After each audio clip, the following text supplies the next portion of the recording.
ఈ programme Joyce Meyer Ministries partners మరియు friends ద్వారా స్పాన్సర్ చేయబడింది. బైబిల్ చెప్తుంది మనం శక్తిని పొందగలమని, వరాలను పొందగలమని, ఫలాన్ని పొందగలమని, గొప్ప పనులను చేయగలమని, మన జీవితాన్ని విజయంలో జీవించగలమని, మనకు సలహాదారుడు ఉన్నాడని, ఒక సహాయకుడు, మధ్యవర్తి, బలపరిచేవాడు, ఒక స్టాండ్ బై.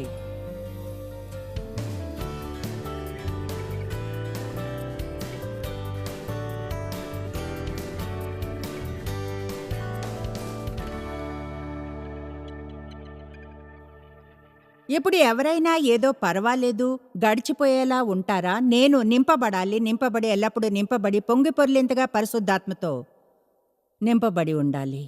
ఆమేన్. మీకు తెలుసా అభిషేకం అనే పదానికి అర్థం ఏమిటో? నాకు తెలియదు. మీకు ఈ పదం అభిషేకం అంటే తెలుసో లేదో. అయితే బైబిల్ చెప్తుంది యేసు అభిషేకించబడ్డాడు అని. మొదటి యోహాను చెప్తుంది మనకు అభిషేకం ఉంది అని. అందరం అభిషేకించబడ్డామని, ఆ అభిషేకం మన మీద ఉంటుందని. ఈ అభిషేకం అనేది చేయగల శక్తి మనం పనులను చేయగలిగేలా చేస్తుంది. మనం ఆ అభిషేకం పట్ల ఎలా ప్రవర్తించాలంటే అది ఎంతో ఎంతో విలువైనది అన్నట్లుగా ఉండాలి. అయితే మీరు కానీ అభిషేకం అనే పదాన్ని అధ్యయనం చేస్తే అక్షరాలా దాని అర్థం ఇదిగో ఇదే: రుద్దడం లేదా అంతటా దాంతో రాయడం. అంటే నేను కానీ మిమ్మల్ని సెంటుతో అభిషేకించాలంటే నేను దాన్ని తీసుకుని మీ పైన అంతటా రాయాలి, మీ నుంచి ఆ సెంటు వాసన వచ్చేంత వరకు. అంటే ఒక బ్లాక్ దూరాన ఉన్నా కూడా ఆ వాసన వచ్చేలా, మీరు ఆ సెంటులానే వాసన వచ్చేలా. అయితే దేవునికి స్తుతులు, మనం సెంటుతో అభిషేకించబడలేదు, పరిశుద్ధాత్మ చేత అభిషేకించబడ్డాం. పరిశుద్ధాత్మతో మనం అంతటా రుద్దబడి ఉన్నాం. ఆమేన్. ఎంతో సంతోషంగా ఉంది ఈరోజు ఇది చేస్తున్నందుకు. ఎందుకంటే కొంతమంది ఎలా ఉన్నారంటే కొంతమంది ఇలా ఉన్నారు. నిజం చెప్పాలంటే ఒకలా ఇదిగో ఇలా ఉన్నవారే నేను చేయడానికి కారణం. ఆమేన్. ఎందుకంటే ఇక్కడున్న వారే కాదు, కానీ ఆశాజనకంగా టీవీని చూసే గజీలియన్స్, ఎవరికైతే నేను దేని గురించి మాట్లాడుతున్నానో దాని గురించి ఏమీ తెలియని వారికి. చూడండి, మనం ఎక్కువగా ఈ సన్నిధిని, శక్తిని మన జీవితాల్లో అనుభవించకపోవడానికి ఉన్న కారణాల్లో ఒకటి ఏమిటంటే అదేదో అది మనకు లేనందునే కాదు, లభ్యం కాదు అన్నది కాదు. అది ఎందుకంటే మనకి తెలియదు ఎలా దాన్ని మన జీవితాల్లో ఎలా విడుదల చేయాలో తెలియనందునే. దాన్ని ఎలా కాపాడుకోవాలో, దానికి విలువను ఎలా ఇవ్వాలో మనకు తెలియదు. అందుకనే ఎల్లప్పుడూ మనం బైబిల్ ఇలా చెప్పే పనులు చేస్తుంటాం, దుఃఖపరిచేవి లేదా పరిశుద్ధాత్మని ఆటంకపరిచే పనులను. కనుక ఈ వారాంతంలో మీకు బోధించాలనుకునేది దేవుడు మనకిచ్చిన ఈ వరానికి ఎలా విలువనివ్వాలన్నదే. ఎందుకంటే తిరిగి జన్మించుంటే పరిశుద్ధాత్మ ఉంటాడు. అయితే నా ప్రశ్న ఏమిటంటే మీకు ఎంత పరిశుద్ధాత్మ ఉన్నదన్నదే. ఏదో పర్వాలేదు గెటౌన్ అయ్యేంతగానా, లేక పరిశుద్ధాత్మతో నింపబడి ఉన్నారా? దేవుణ్ణి అడగడం ఆరంభించాలి, నన్ను పరిశుద్ధాత్మతో నింపమని. నింపు నింపు, నాకేదో నీలోని కొంచెం కాదు, నింపు. అయితే చూడండి, మిమ్మల్ని నింపమని దేవుణ్ణి గాని ప్రార్థిస్తే ఆయన నివసించడానికి మీరు చోటునివ్వాలి.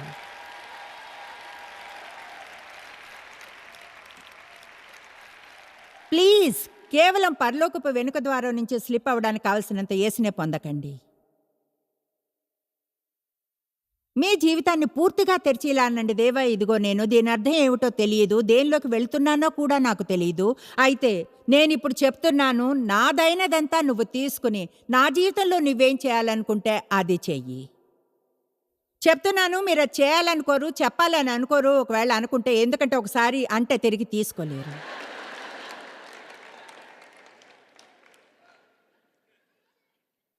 పరిశుద్ధాత్మ శక్తిని పొందడం అనేది ఒళ్ళు గగుర్పరచడమో లేక ఒక భావన కలగడమో కాదు. లేదా తెలుసా?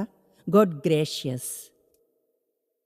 అపస్తుల కార్యములు 1:8, అయినను పరిశుద్ధాత్మ మీ మీదకి వచ్చినప్పుడు శక్తి నొందెదరు, కనుక భూదిగంతముల వరకు నాకు సాక్షులై ఉందురు.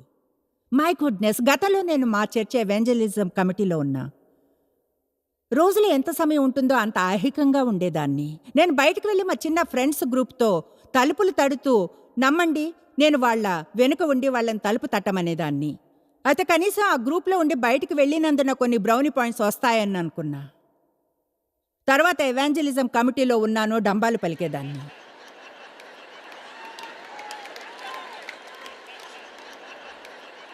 ఎస్ ఆమేన్. నేను ఎవెంజలిజం కమిటీలో ఉన్న. Praise the Lord. అయితే ఇంటి వద్ద మా ఇంట్లో మూసిన తలుపుల వెనక భయంకరంగా ఉండేదాన్ని. ఎప్పుడు చూడండి కోపంతో అప్సెట్ అయ్యి మ్యానిపులేట్ చేయడం, అధికారం చేయడం, అసూయ, దురాశ, ద్వేషం, పగ, క్షమాపణలేమితో నిండి ఉండి తిరిగి ఆదివారం చర్చికి వెళ్ళడం. విషయం తెలుసా, నిజం చెప్పాలంటే ఆ విధంగా ఉండాలనుకోలేదు. అయితే దాని గురించి ఏం చేయాలో నాకు తెలీదు దాని గురించి ఏం చేయాలో.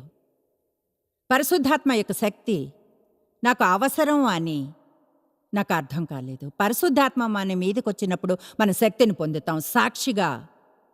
సాక్షిగా ఉండడానికి శక్తి, సాక్ష్యం చెప్పడానికి కాదు. నేను విట్నెసింగ్ చేస్తుండేదాన్ని. అయితే దైనందిక జీవితంలో సాక్షిగా ఉండే శక్తి నాకు లేదు. ఇప్పుడు ఎక్కువ విట్నెసింగ్ చేయను, అయితే సాక్షిగా ఉంటాను. మీరు అనవచ్చు, అంటే యేసుని గురించి చెప్పరా? చూడండి, యేసుని గురించి చెప్తానా? అయితే ఒకటి తెలుసా, బహుశా మనం చాలాసార్లు ప్రజలకు యేసుని చూపించాలి. మనం జీవితాన్ని జీవించి మనం యేసుతో కలిసి డ్రిప్ అవుతూ ఉండాలి. మనకు యేసుకున్న స్వభావం ఉండాలి, ఆత్మ ఫలం ఉండాలి, ఆత్మవరాల్లో మనం ప్రవహిస్తూ ఉండాలి. ఆలౌకికమైన జీవితాన్ని జీవించడానికి శక్తినిచ్చే సూపర్ న్యాచురల్ ప్రతిభాశక్తి కావాలి.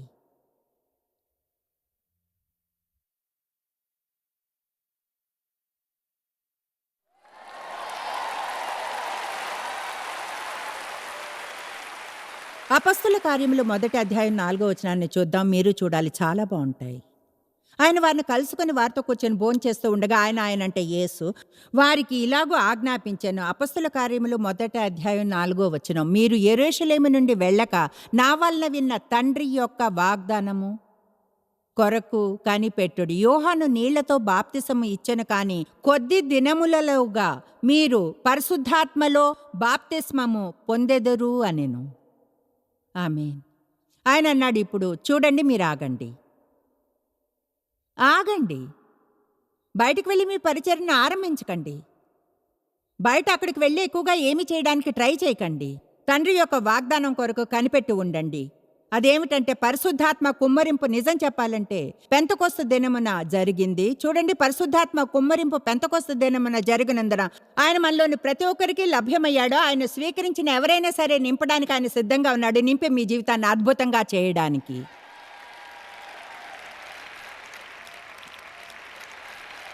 కమాన్. అంటే ఈరోజు మనం నమ్మవచ్చును ఏమనంటే, మనం కుంటిగా మూలుగుతూ ఏదో సరిపోయిందిలే అన్నట్లుగా ఉండడానికి యేసు మరణించలేదని, పర్వాలేదులే అన్నట్లుగా, నేను చాలా క్రింద ఎంతగానో విసిగిపోయా, నాకు తెలియదు ఏది చేయగలను, యేసు నేను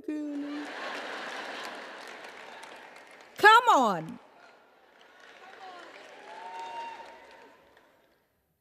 కొంతమంది సమయానికి ముందే ముసలివారైపోతారు. ఎందుకంటే ఇలా కనిపిస్తారు తెలుసా, 40 ఏళ్ళు అప్పుడు 90 ఏళ్ళలా. ఎందుకంటే చచ్చేంతగా బాధ పెట్టుకుంటారు.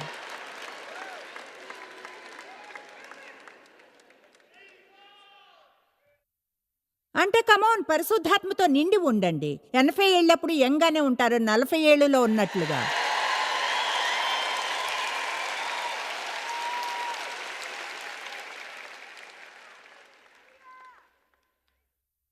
అపొస్తలుల కార్యములు 1వ అధ్యాయాన్ని చూద్దాం, 8వ వచనం.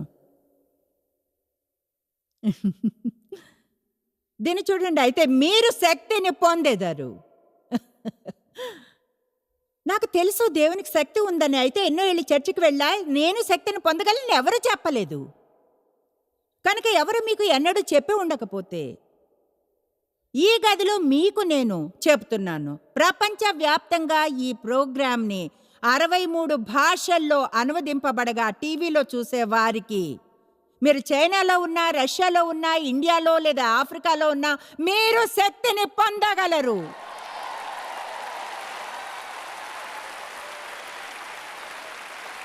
దేవుడు మీరు శక్తిని పొందాలంటాడు. మీ దైనందిక జీవితాన్ని జీవించడానికి కూడా. ఎన్నో సమస్యలు మీ మీద ఉన్నా భుజాలను వెనక్కి తట్టి తలను పైకెత్తి ఇలా అనగలం, నన్ను బలపరిచే క్రీస్తు ద్వారా నేను చేయవలసిన సమస్తము చేయగలను. జవాబు లేకుండా నేను లేను, మార్గం లేకుండా లేను. ఎందుకంటే దేవుడు నాలో సన్నిహిత సంబంధంలో నివసిస్తున్నాడు. ఏం చేయాలో ఆయన చూపిస్తాడు. మనం కానీ దేవుని శక్తిని అర్థం చేసుకోకపోతే ఆశ్చర్యం లేదు. క్రిస్టియన్గా ఉండడం అంటే ఎంతో చేయగలిగింది ఏమీ లేదు. మీకు విషయం చెప్తాను, ఏదైనా చేయడానికి చూడడం లేదు నేను.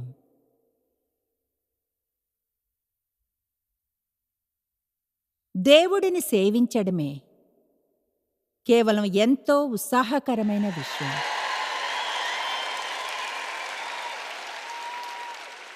అంటే మీరు దేవుని కొరకు పరిశుద్ధాత్మతో నింపబడ్డ స్పై కాగలరు.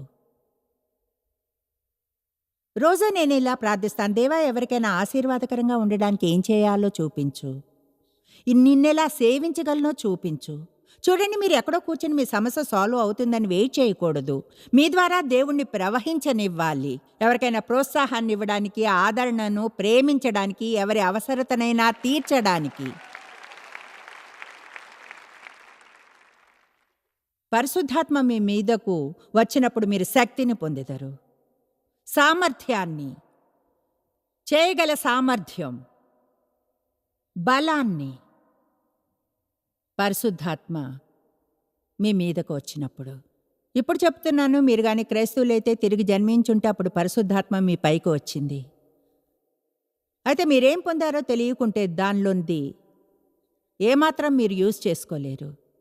అది ఎలా ఉంటుందంటే, ఎవరో ఒక గెజీలియన్గా ఉండి బీదివానిగా మరణించడం, ఎందుకంటే వాళ్ళకి తెలియదు బ్యాంక్ వెళ్ళి చెక్ని ఎలా క్యాష్ చేసుకోవాలో.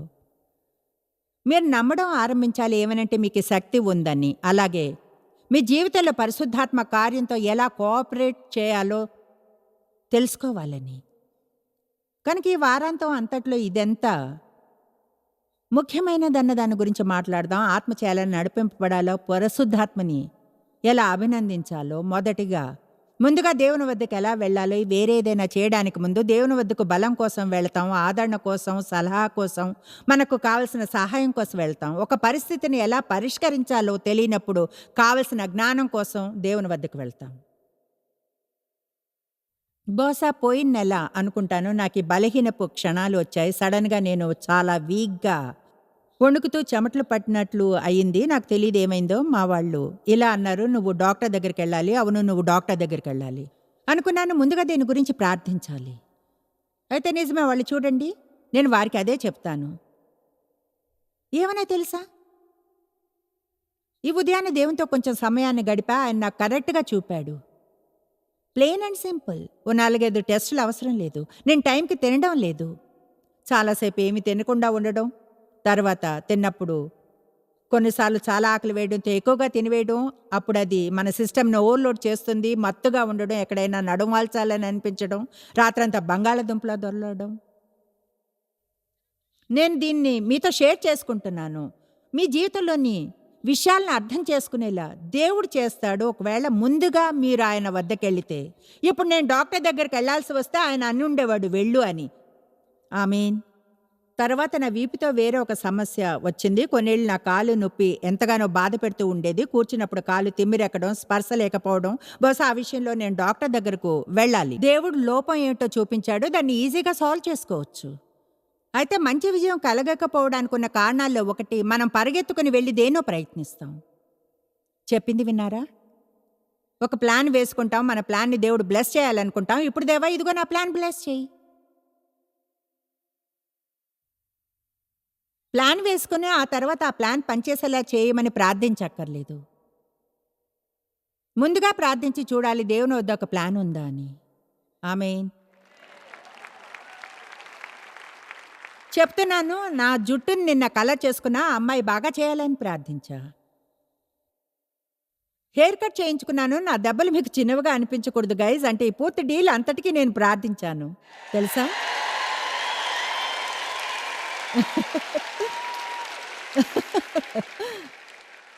మీకు అర్థం అయ్యేలా చెప్పడానికి ట్రై చేస్తున్నాను. ఏమిటంటే అన్ని రకాల విషయాల గురించి దేవుని ప్రార్థిస్తే ఆయన్ని విసిగించినట్లు అవదు అని. ఆయన్ని హెల్ప్ చేయనివ్వండి. మీకు కావలసిన వాటిని గురించి ఆయన్ని జవాబులు అడగడం ఆరంభించండి.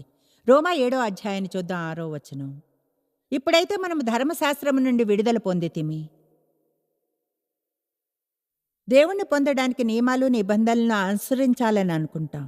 ఇప్పుడైతే దేని చేత నిర్బంధింపబడితమో దాని విషయమై చనిపోయిన వారమై ధర్మశాస్త్రము నుండి విడుదల పొందితిమి కనుక మనము అక్షరానుసారమైన ప్రాచీన స్థితి కలవారము కాక ఆత్మానుసారమైన నవీన స్థితి కలవారమై సేవ చేయుచున్నాము. హల్లెలూయా. ఇప్పుడు పరిశుద్ధాత్మ చేత నడిపింపబడుతున్నాం. చూడండి, ఈనాడు ప్రజలకు తెలుసుకోవాలనుంది తెలుసా. నేను గూఫీగా ఉన్నాననుకోవచ్చు, మీరు కావాలనుకుంటే. ఈ పాయింట్లో కేర్ చేసే వయసు దాటిపోయింది, పర్వాలేదు. ఎంతో గొప్ప లాభం ఉంది తెలుసా, లోకం ప్రేమగా సీనియర్ సిటిజన్ అని పిలిచే వారిలా అవడంలో. నేను పెద్దవారం అవడం లేదు, యవనంలోకి వస్తున్నాం. 70 ఏళ్ళు వచ్చేప్పటికి బహుశా వెనక్కి వెళ్ళాలనుకుంటా. వచ్చే ఏడాది నాకు 69 నిండుతాయి.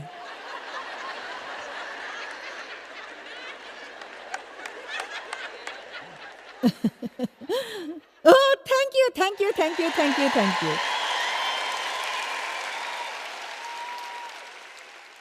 ఇప్పుడు ఏం చెప్పబోయానో మర్చిపోయాను దేవా. ఒక్క నిమిషం, సీనియర్ మూమెంట్ ఒకటి వస్తుంది, చూద్దాం తిరిగి వస్తుందా అని. దేవునికి స్తుతులు. ధర్మశాస్త్రం క్రింద జీవించాల్సిన అవసరం లేదు, పరిశుద్ధాత్మ చేత నడిపింపబడి మార్గదర్శనాన్ని పొందవచ్చు. ఈనాడు అందరికీ ఒక ఫార్ములా కావాలనిపిస్తుంది, ఒక క్రమం, ఒక ఇది అది, ఓ 3 పాయింట్ల ప్లాన్, 7 పాయింట్ల ప్లాన్. చూడండి, ఇది అది మరింకేదో ఒకటి. జాయ్స్, నా పరిచర్యను ఎలా ఆరంభించగలను? దానికి నా జవాబు, దేవుణ్ణి ఆశించడం మంచిది, ఆరంభించకండి.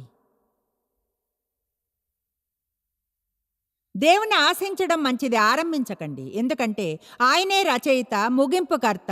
ఆయన రచించని దేన్ని ముగించడు. ఇంకా చెప్పాలంటే ఇది కేవలం నేను తప్పు కావచ్చు, అయితే ఏం చేస్తున్నానో నాకే ఐడియా లేదు. పరిశుద్ధాత్మ నన్ను నడిపించాడు. మీరు ఏదైనా చేయవలసి ఉంటే మీకు అక్కర్లేదు ఓ 10 భాగాల పాయింట్ ప్లాన్. పరిశుద్ధాత్మే మిమ్మల్ని నడిపిస్తాడు, గైడ్ చేస్తాడు. మీ మార్గంలోని ప్రతి అడుగుని మీకు ఆయన ఏదో చూపిస్తాడు. ఒక అడుగు వేయండి, కొంచెంగా మిస్ చేస్తే వెనక్కి తగ్గండి, ఇంకొంచెం మంచి డైరెక్షన్ దొరుకుతుంది. ఇంకొక అడుగు వేయండి, పనిచేస్తుంది. అది దేవునికి మీకు మధ్య విషయం.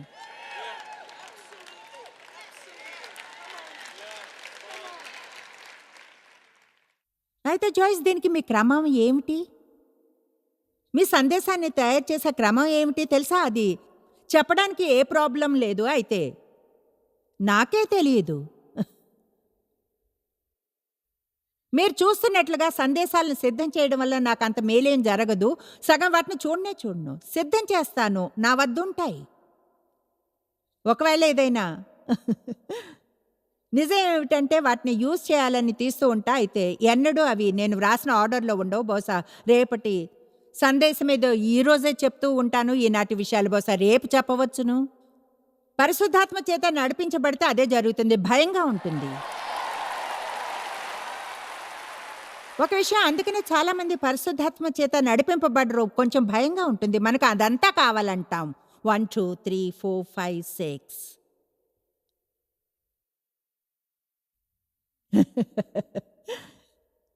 నేను బోధించడానికి ట్రై చేస్తున్నా.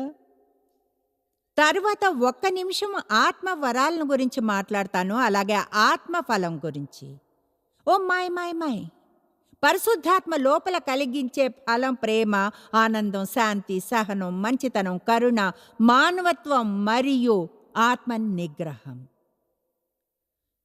ఇంకెప్పుడూ అనకండి నాకు ఎలాంటి ఆత్మ నిగ్రహము లేదని. మీకున్న దాన్ని యూజ్ చేయాలని అనుకోకపోవచ్చు, అయితే మీరు కానీ తిరిగి జన్మిస్తే ఆత్మ నిగ్రహం ఉంటుంది. ఎప్పుడూ ఇలా అనకండి, అది నాకు చాలా ఎక్కువ, నేను చివరి వరకు వెళ్ళిపోతాను. లేదు, మీరు ఇలా అనాలి, జీవితంలో నేను ఏం చేయవలసి వచ్చినా క్రీస్తు ద్వారా దేవుడు నన్ను బలపరిచి చేసే సామర్థ్యాన్ని ఇస్తాడు. ఆమేన్. ఆ తర్వాత పరిశుద్ధాత్మ వరాలుంటాయి. నేను వాటిని మీకు చూపించాలి, ఎందుకంటే వాటిని గురించి కేవలం చెబితే అది చాలదనుకుంటాను. కనుక 1 కొరింథీ 12 మొదటి 7 వచనాలను చూద్దాం. ఇప్పుడు ముందుగా మొదటి కొరింథీ 12 మొదటి వచనం చెప్తుంది, మరియు సహోదరులారా, ఆత్మ సంబంధమైన వరములను గూర్చి ప్రత్యేకమైన సూపర్ న్యాచురల్ శక్తిని మీకు తెలియకుండుట నాకు ఇష్టం లేదు. కింగ్ జేమ్స్ చెప్తుంది అజ్ఞానం. మీకు తెలుసా ఎంతగా సంగపు లోకం పరిశుద్ధాత్మ వరాలను గురించి అజ్ఞానంలో ఉందో? మనం వాటిని గురించి వాదిస్తాం, వాటిలో నడవడానికి బదులుగా.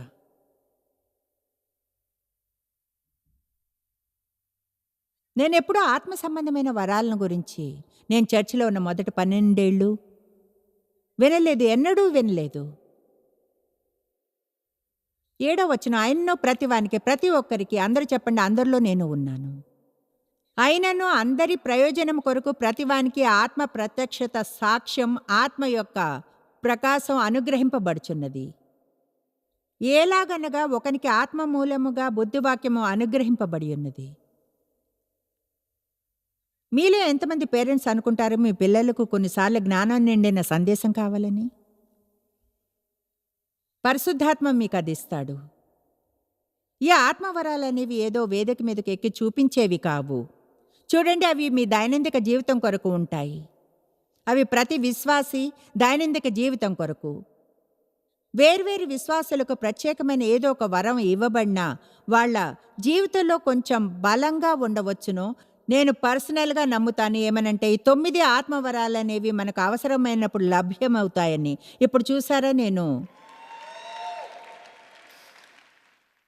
నేను వరాలను గురించి చెప్తుంటే అందరూ ఎలా మౌనంగా అయిపోయారు? అందుకనే మనం దాని గురించి మాట్లాడాలి.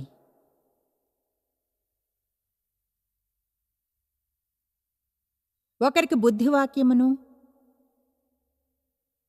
మరి ఒకనికి జ్ఞానవాక్యము.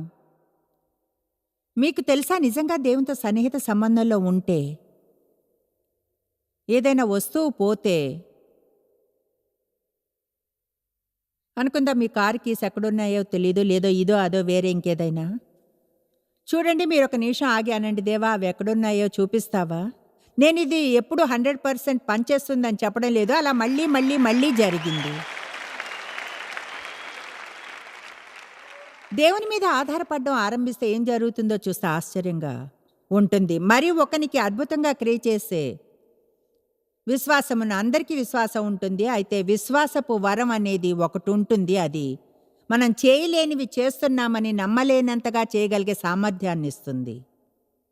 ఇప్పుడు చాలా ఏళ్ళు నాకు అది తెలియదు, ఎందుకంటే నాకు అది అర్థం కాలేదు. అయితే నేను ఈ పరిచర్యను నిర్మించి ఇందులో ఈనాడు మేము పనిచేసేలా చేయగలిగాం విశ్వాసపు వరం వల్ల. మీకు అసలు ఏదైనా చిన్న ఐడియా అన్నా ఉందా? ప్రతి నెల ప్రపంచంలోని 3 భాగాల్లో టీవీలో రావడానికి ఆర్థికంగా ఎంత స్తోమత ఉండాలో? అంటే అది నన్ను అసలు బోదర్ చేయదు. నాకు విశ్వాసం ఉంది, నేను ఇదే చేయాలనుకుంటే దేవుడే చేస్తాడు. ఇది రాత్రికి రాత్రే జరిగిపోలేదు, దేవునితో నా నడకలో ఎదగాలి. అయితే దేవుడు ఆ సామర్థ్యాన్ని ఇస్తాడు. తర్వాత మీరు దేనికైనా మీకు విశ్వాసపు వరం ఉన్నప్పుడు జాగ్రత్తగా ఉండాలి, ఎందుకంటే అప్పుడు కొన్నిసార్లు మీకు అర్థం కాదు. మీకు అంత ఈజీగా ఉన్నది చేస్తున్నారు కనుక ఎందుకు మిగతా వాళ్ళు చేయలేకపోతున్నారని. అయితే అందరూ అది చేయలేరు, అందరూ వాళ్ళకేం వరం ఉందో అదే చేయగలరు. ఆమేన్. నాకు తెలుసు, ఇక్కడున్న చాలామంది చేసే పనులను నేను చేయలేను, అది చేసే విశ్వాసం నాకు ఉండదు. ఏదేమైనా నేను అది చేయలేను. అయితే దేవుడు మనం ఏదైనా చేయాలంటే, చెప్పేది వినండి, దేవుడు కానీ మీరు ఏదైనా చేయాలంటే ఆ పని చేయడానికి కావలసిన విశ్వాసాన్ని మీకు ఇస్తాడు. విన్నారా?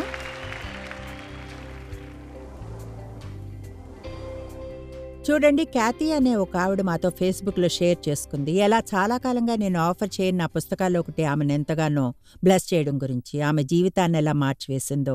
ఆవిడ సరిగ్గా ఏం రాసిందో చదువుతాను. మీ అద్భుతమైన పుస్తకాన్ని చదివేప్పుడు నోయింగ్ గాడ్ ఇంటిమేట్లీ నాకెంతో ఇష్టమైన పుస్తకం అది. పరిశుద్ధాత్మ చేత నింపబడ్డాను. అప్పట్నుంచి నా జీవితం ఎంతో అద్భుతంగా ఉంది. నాకిప్పుడు 64 ఏళ్ళు. నేనెప్పుడూ అర్థం చేసుకోలేదు దేవుడు నాకు ఈ అందమైన గిఫ్ట్ని ఇవ్వాలనుకున్న విషయాన్ని. అద్భుతమైన పరిశుద్ధాత్మ మన సహాయకుడు, మన కౌన్సిలర్, మన సలహాదారుడు, మధ్యవర్తి, మనం ఒక సూపర్ న్యాచురల్ శక్తి కొరకు దాహంగా ఉండాలి. నిజంగా డైనమిక్ జీవితాన్ని మనం జీవించడానికి. మీరు ఎన్నడూ తెలుసుకోలేనంతగా జాయిస్ మేర్ మినిస్ట్రీస్లో మీరు మాకెంతో ముఖ్యం. మిమ్మల్ని అభినందిస్తున్నాం. మా ప్రపంచవ్యాప్తపు మినిస్ట్రీ సాధ్యం అయ్యేలా చేసే మా ఫ్రెండ్స్ మరియు పార్ట్నర్స్కి థ్యాంక్స్. అందరూ కలిసి ఆకలిగొన్న వారికి భోజనం పెడుతున్నాం, బీదలకు బట్టలిస్తున్నాం, సువార్తను దేశాలకు చాటుతున్నాం. మమ్మల్ని కాంటాక్ట్ చేయండి లేదా joycemeer.orgని ఈ రోజే విజిట్ చేయండి. మీ ప్రార్థన విన్నపాలను కొరకు అలాగే మరిన్ని సాధనాలను గురించి తెలుసుకోండి. జాయిస్ మేర్ షెడ్యూల్ని చూసి భాగస్వామిలో భాగమవ్వండి. క్రీస్తు ప్రేమను ప్రపంచమంతటా పంచుకోవడానికి.